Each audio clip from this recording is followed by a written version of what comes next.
पहले तो जिसने अपनी कम से कम जान निकाल दी संचालन में, उसके सम्मान में जोरदार तालियां बजाइए।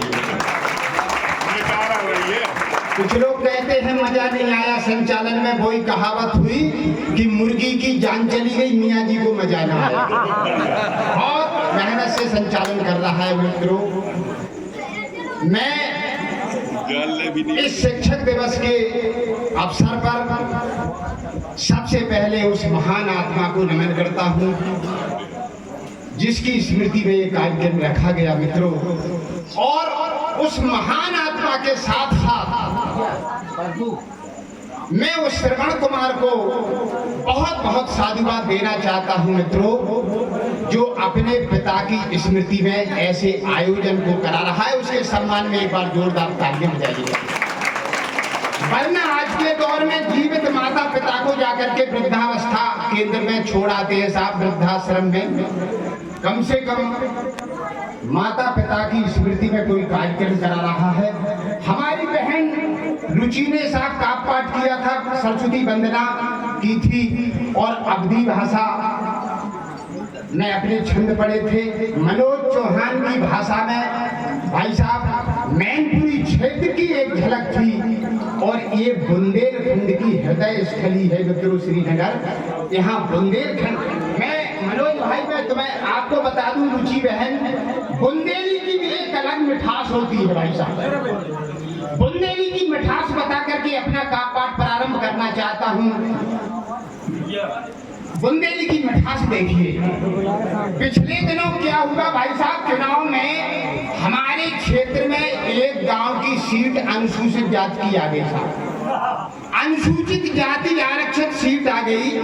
एक सीधा सच्चा व्यक्ति जिसका नाम नथू था, 4-5 लोग उसके पास गए, बदमाश किस्म के छठे छटाए, अरे नथू तुम पर्चा भर दो, तुम प्रधान बन जाओगे। नथू ने कहा भैया हम सीधे साधे आदमी, हमें इसमें मत फंसाओ।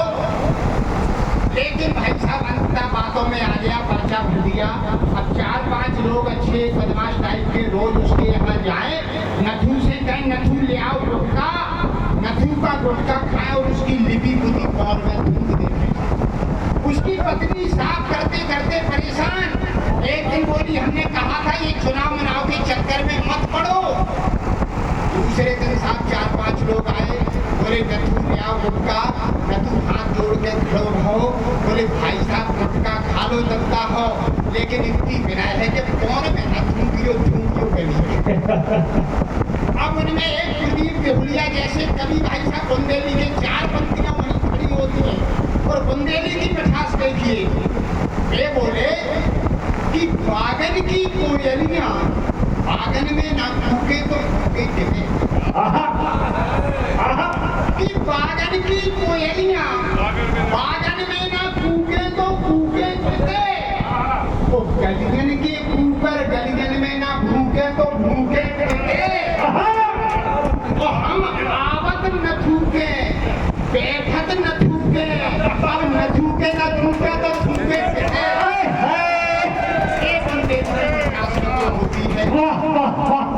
बहुत अच्छा कार्यक्रम चल रहा मित्रों, बहुत अच्छे व्यंग्यकार आदरणीय शर्मा जी बैठे हैं, बहुत अच्छे गीतकार पढ़ाई दीक्षित जी बैठे हैं। मैं 4 पंक्तियों से बात प्रारंभ करता हूँ। आदरणीय भाई साहब कल परसों की घटना है कि राजस्थान में एक आदिवासी महिला को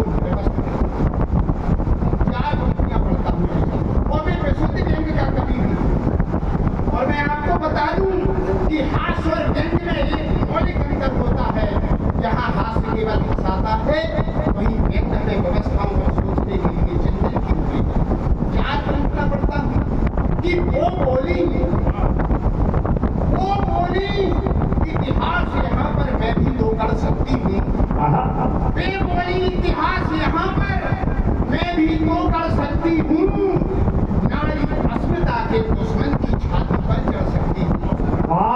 वो जब महिला को निर्वस्त्र कराया, राजस्थानी गुंडों ने महिला को निर्वस्त्र किया। जब राजस्थानी गुंडों ने कहाँ गई वो कहती थी जो लड़की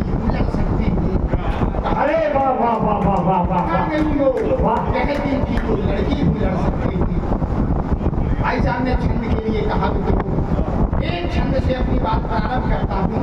यहाँ किसे क्या चाहिए आप देखिए, और व्यंग वो होता है जब आप हमारा अंतिम शब्द सुनेंगे तब पता चले कि हम कहना क्या चाहते हैं।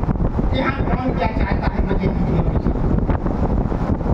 कि गधों को हरी घास, कि गधों को हरी घास बहुओं को सीधी सांस, गधों को हरी घास बहुओं को सीधी सांस, देश को विकास वाली राजनीति चाहिए। गधों को हरी घास बहुओं को सीधी सांस, देश को विकास वाली राजनीति चाहिए। बधिया को माली, दूसरे आदमी को गाली, कभी शायरों को ताली, श्रोताओं को गीत चाहिए। और राजा को वजीर, पहलवान को शरीर, हर रांझा को हीर जैसा मन मीत चाहिए। कोई कुछ चाहे, कोई कुछ चाहे या न चाहे, हर रात पर बबूरी नीत को हनी प्रीत चाहिए।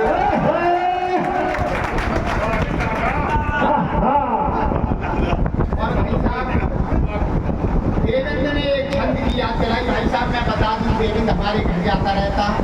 मेरे एक ही बेटा इंजीनियर, लेकिन क्यों ही एक दिन ये समाचार निकला अखबार में कि अब अपने उत्तर प्रदेश की योगी सरकार जनसंख्या वृद्धि पर ठोस कदम उठाने वाली है। आपने पढ़ा होगा सबने।